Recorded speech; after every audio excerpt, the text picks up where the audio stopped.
alaikum wa rahmatullah. Yan uwa da abokan arziki, barka da zuwa tashar da Musa Tech. Wala wannan tashar mun saba binciko muku da lalubowa abubuwan da suka shafi kimiyya da fasaha da yadda idan gwamnati ta dan saki wani tallafi zai zo a gare ku.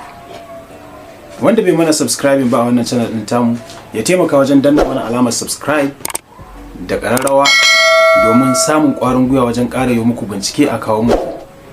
Mun gode. Yau zan yi magana ne akan WhatsApp. Dan na dan yi kwana biyu ban kawo muku bidiyoyi akan WhatsApp ba. Dan WhatsApp sun saki sababbin features wanda ba mu yi bidiyo akan su ba, wanda kuma yana da kyau a ce an yi bidiyo domin ku san su.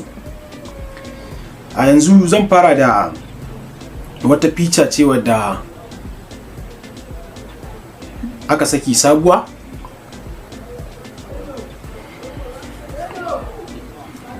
ta WhatsApp. Idan na farko, idan kana kan WhatsApp kai ne kuma kana da group akan WhatsApp din, kai ne admin,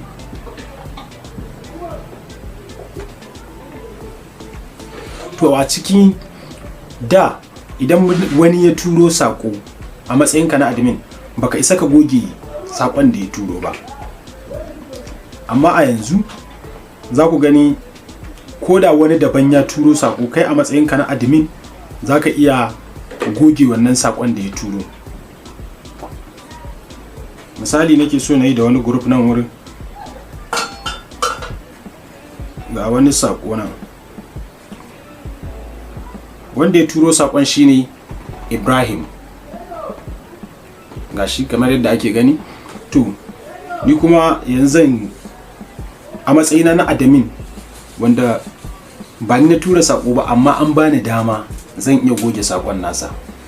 Idan ne haka na dora hannuna akai kamar haka, gashi an bani option na delete a nan sama kamar yadda kuke gani, ga delete nan, kawai sai na yi deleting dinsa.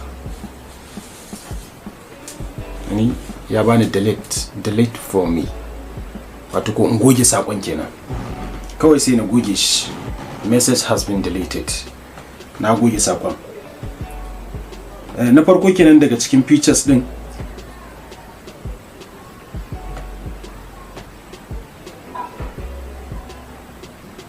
Sannan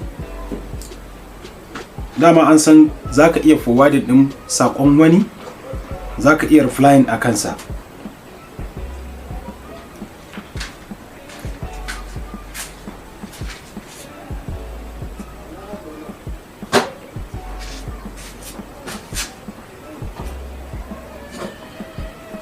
Kamar yadda aka saba, idan yau ne zuwan ka channel din namu na farko, muna roƙonka da ka danna mana alamar subscribe, kuma kai subscribe ka taba mana alamar like.